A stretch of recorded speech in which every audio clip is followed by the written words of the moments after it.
ቀላል የሆነ የፓስታ ሶስ ስፓጌቲ ሶስ ከስጋ ጋር አዘጋጃለሁ። መጀመሪያ የማደርገው እንደዚህ የከተፍኩትን ደቀቅ አድርጌን የከተፍኩት እሱን አቁላላለሁ መጀመሪያ ከኮረሪማ ዱቄት ጋር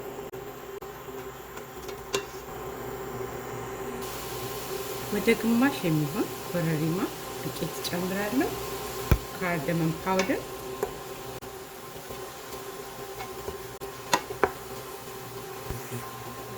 እንደዚህ ነጭ ሽንኩርትና ዝንጅብል ክትፍ አድርጌ እንደዚህ በላዩ ላይ ትንሽ ሎሚ አድርጌ አዘጋጅቼ ያስቀመጥኩት አለ። ለጤናችንም እንዲሆን አድርጌ በደንብ አድርጌ በሻይ ማንኪያ ከሆነ እንደዚህ ሙልት አድርጌ ጨምረዋለሁኝ። ለጤና ጥሩ ስለሆነ ነው። ቃናም ደግሞ ይጨምርልናል። ስለዚህ እንደውም ትንሽ ጨምራለሁ። በሾርባ ማንኪያ 2 ስላለሁ ወይም ደግሞ በሻይ ማንኪያ እንደዚህ ሙልት ያለ ጨምራለሁ። እንዴት እንደማዘጋጀው ሌላ ቪዲዮ ሰርቻለሁ። እሱ ሊንኩን ከዚህ ቪዲዮ በታች አስቀምጥላችኋለሁ።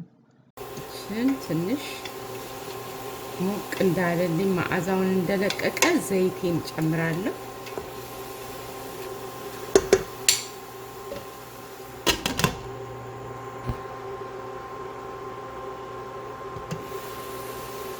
አሁን መዓዛውን ለቆልኛል። 1/3 የሚያክል በብርጭቆ ኦሊቭ ኦይል ኦርጋኒክ ኦሊቭ ኦይል ነው የምጨምረው። ይሄ ቃናውን ቆንጆ ያደርገዋል። ወይም ደግሞ አንዳንድ ጊዜ ስፓጌቲ ሶስ ስንሰራ ስጋውን ለብቻው መጥበስም እንችላለን። እኔ ግን አብሬ ከዚሁ ሽንኩርቱንም ስጋውንም አብሬ እዚሁ ጥብስ እንዲል ነው የምፈልገው እንጂ ለየብቻ ስጋውን ለብቻው ጠበስ አድርገን የተከተፈውን ስጋ ከዛ በኋላ እንዲህ ሽንኩርቱን ካቁላላን በኋላ መጨመር እንችላለን። ያኛው እሱ ሌላ አማራጭ ነው። ወይም ደግሞ እንደዚህ መስራት እንችላለን።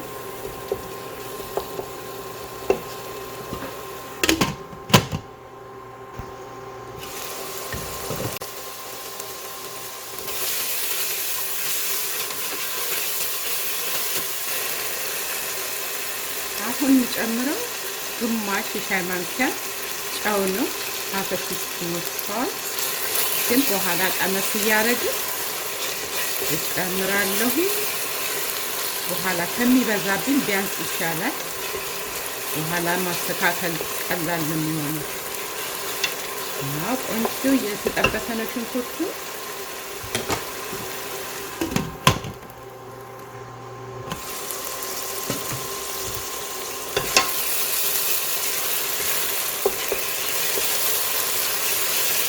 ከሽንኩርቱ ጋር አብሬ እንደዚህ ቤት የከተፍኩትን ንጹህ ስጋ ጨምራለሁ።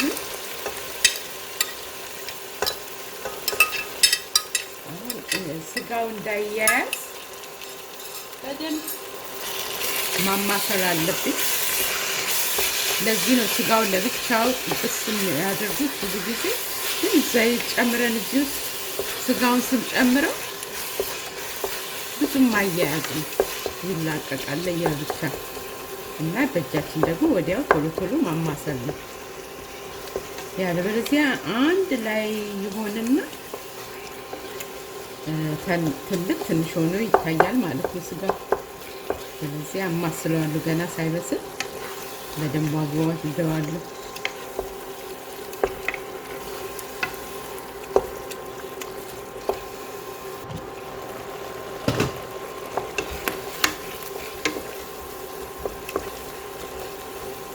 አያችሁ ስጋው ምንም አልተያያዘም።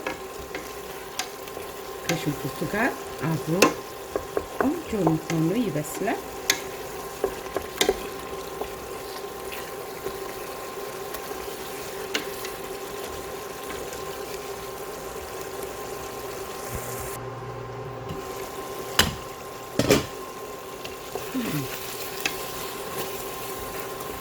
ስጋውን ደቀቅ አድርጌ ስለከተፍኩት ቶሎ ይበስልልኛል።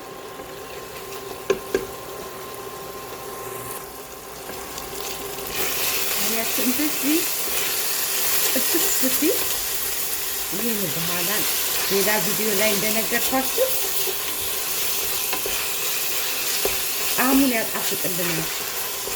ብሎ ቅቅል አይደል ሲበልጥ ጋር ግን እንዳይጣፍጥ በጣም ቅጥልና ረገፈታልን ተፈለገ።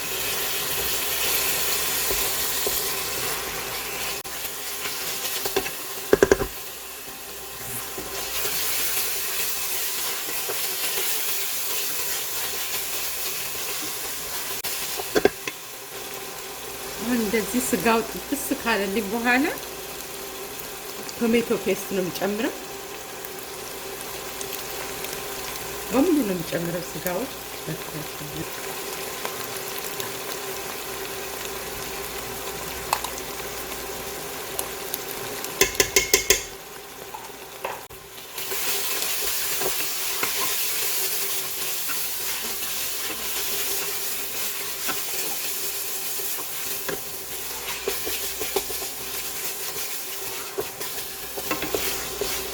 ተለቅ ያለ ድስት እንደዚህ የተጠቀምኩት ምንም እንኳን የምሰራው ትንሽ ብዙ ባይሆንም እንዳይፈናጠር እንደዚህ ረዘም ያለ ድስት ስንጠቀም ተፈነጣጥሮ አካባቢውን በሙሉ አያበላሽም።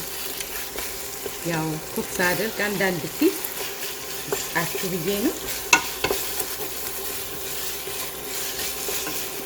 ውሃ ጠብ አደርግበታለሁ። ቶሜቶ ፔስት ስንጨምር ከስሩ ቶሎ ይይዝብናል። ስለዚህ በጣም ሳላበዛ ትንሽ ውሃ ጨምርና አሁን ትንሽ እያደረኩት ነው ገና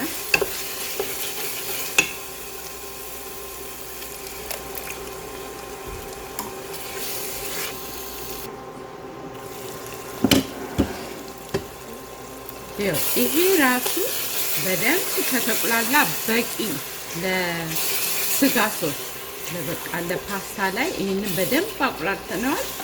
ስጋውን ጨምረናል፣ ቶሜቶ ፔስት ጨምረናል፣ የቲማቲም ሳልሳ አሁን እቺን አቁላልተን ማቅረብ እንችላለን። እኔ ግን ገና ጨምረዋለኝ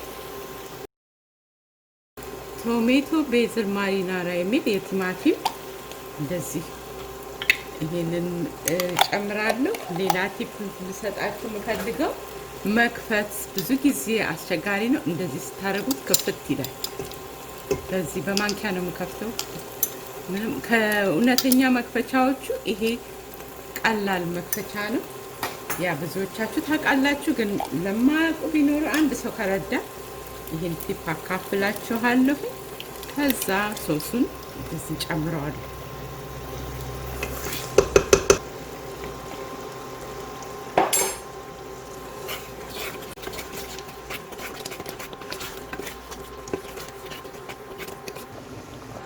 አሁን ስከፍተው ላሳያችሁ ብዬ ነው። ይሄንን መጀመሪያ እንዲያደርግና ሁለተኛው ሳይድ አያችሁ ጣዋል። አንዱ ሳይድ ሁለት አካለ በቃ ተቀላሉ። አሁን ስላነሰው ሁለት መጨመሪያ ያስፈልገኛል። ስጋው በቂ ነው። ሁለት ሶስ አንዴ ሶስ ከሰራን ለብዙ ጊዜ ሆነናል። አሁን ዋናው ነገር እንደዚህ ሶስ ስንሰራ ከታች እንዳያርብን። ሶስ ካረረ ቃናውን ያበላሻል። ቀስ ብሎ ይብሰል። በጎኑ ደግሞ ይሄንን ፓስታ ነው የምቀቅለው። ውሃዬን አፍልቻለሁ፣ ጨው ጨምሬበታለሁ። አሁን ይሄን ብቻ መጨመር ነው። እንደምታዩት ውሃዬ እየፈላ ነው።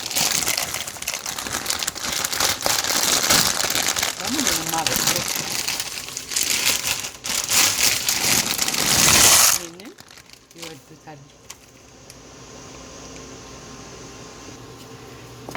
ዘይት ምናምን አልጨምርም። ይሄው ጨውና ውሃ ብቻ ነው ማበስለው። ጨውና በውሃ ብቻ አበስለዋለሁ።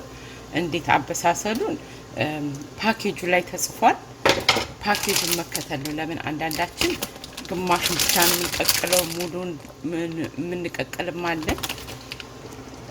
ፓኬጁ ላይ የሚለው ይሄው እንደምታዩት 11 ደቂቃ ብቻ ነው አብስሉት የሚለው። በየጊዜው አማስሉት ይላል እንዳይጠባበቅ። ከዛ በኋላ አንጣፈን እንግዲህ ትኩሱን ወዲያው እናቀርባለን።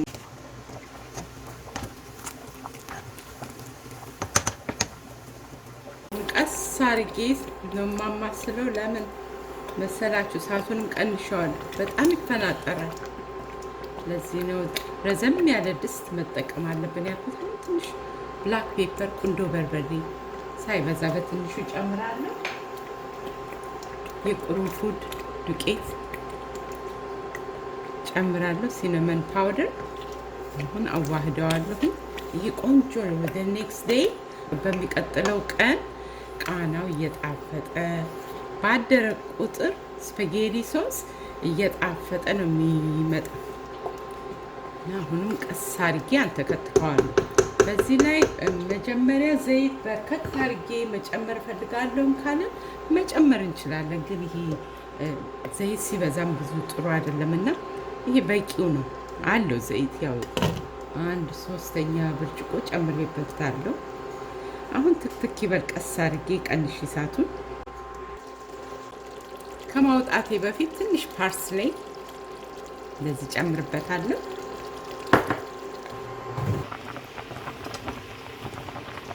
ፓስታችን እየበሰለ ነው። ወደ 3 ደቂቃ ነው የቀረው።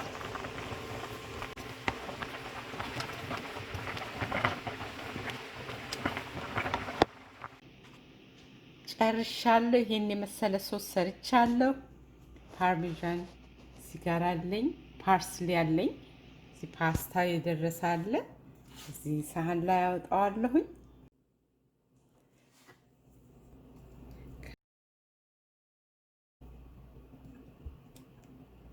ፈልገውን ያህል እናረግና የፓስታ ሶሳችንን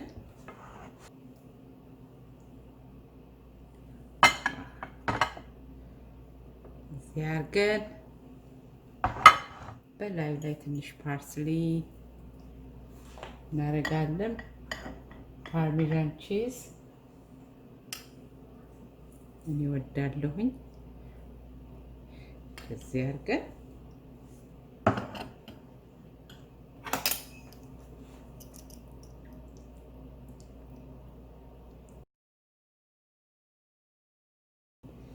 በጣም ቆንጆ ነው። ይሄ የቤተሰብ ምግብ ነው። የዛሬ ቪዲዮዬን ይሄን በመሰለ የሚጣፍጥ ፓስታ እጨርሳለሁ። ዘወትር ቅዳሜ አዳዲስ ቪዲዮ ይዤላችሁ ቀርባለሁ። ቅዳሜ ጠዋት 9 o'clock በካሊፎርኒያ አቆጣጠር እንዳያመልጣችሁ። ደህና ቆዩኝ።